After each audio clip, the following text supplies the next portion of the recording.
Namaste.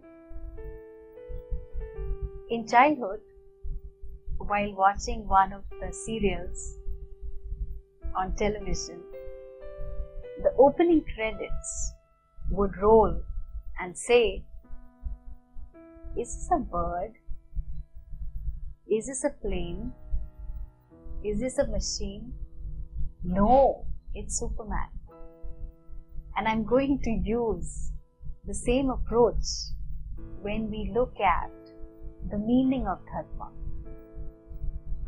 Because there are many myths related to Dharma.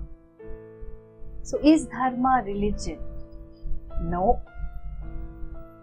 Is Dharma Hindu? No.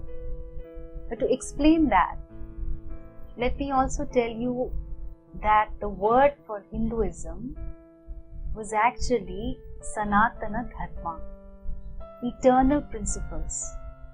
Hinduism just happened to be a term given by some foreign invaders who had to call this bunch of people living on the side of the Sindhu River something.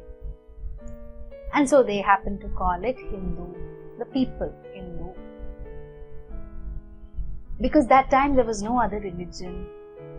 And what goes in the name of Hinduism now was called Sanatana Dharma.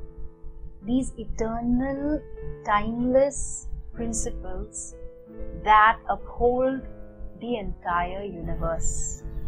Very beautiful now. So is Dharma Hindu? It's not. Dharma are universal principles.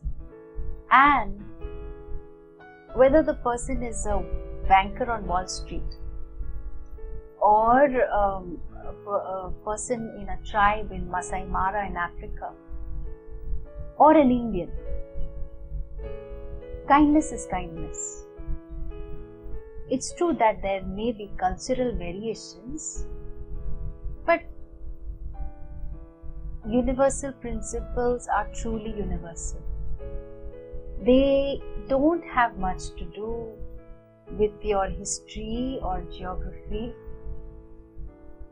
They have stood the test of time, and thousands of years later, it is the principles that always triumph.